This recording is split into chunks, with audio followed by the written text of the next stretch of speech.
Untuk elemen atau tag berikutnya masih berhubungan dengan teks, ya ini untuk paragraf.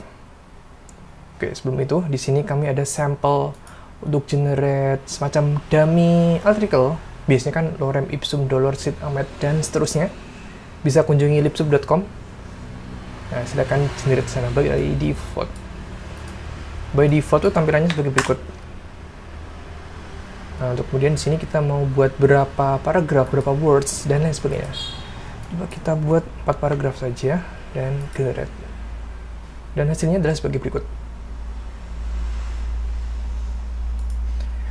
Nah, untuk menghasilkan sebuah paragraf di HTML, ada tag atau elemen yang namanya P, yaitu kependekan dari paragraf sendiri. Sebenarnya kita taruh di sini saja, kita campur untuk beberapa sampel-sampel yang telah dibuat sebelumnya.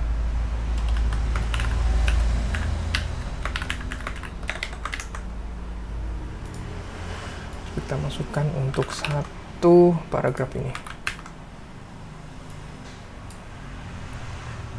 Dan hasilnya adalah sebagai berikut.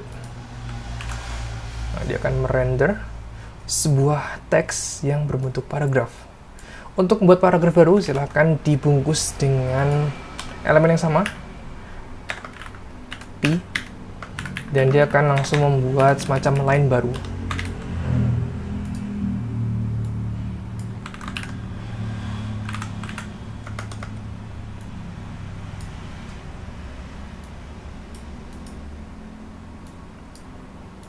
Dan hasilnya adalah sebagai berikut.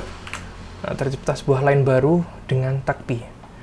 Namun ada beberapa kasus, dalam satu paragraf mungkin ada ingin membuat new line baru. XML menyediakan untuk itu menggunakan tag BR alias break. Seharusnya ini dari makna titik membuat line baru ketika di atm. Oke, kayak berikut. Tidak terlalu terlihat ya, karena ini tidak ada styling. By default cuma menambah satu line dengan jarak yang sama, sehingga seolah masih sama. Coba kita tambahkan lagi di setelah paretra.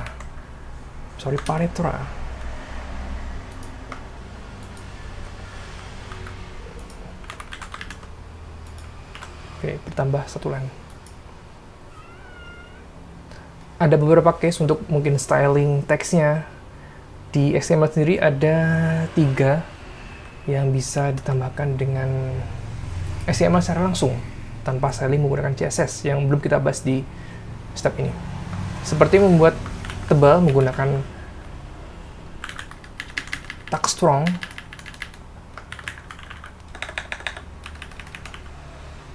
silakan bungkus teks yang ingin dibuat tebal dengan tag strong ini.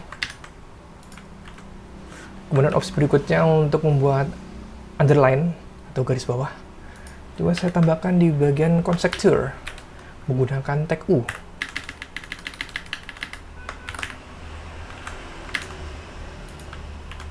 Dan berikut, coba kita tambahkan underline di bagian $sit_amet menggunakan tag I.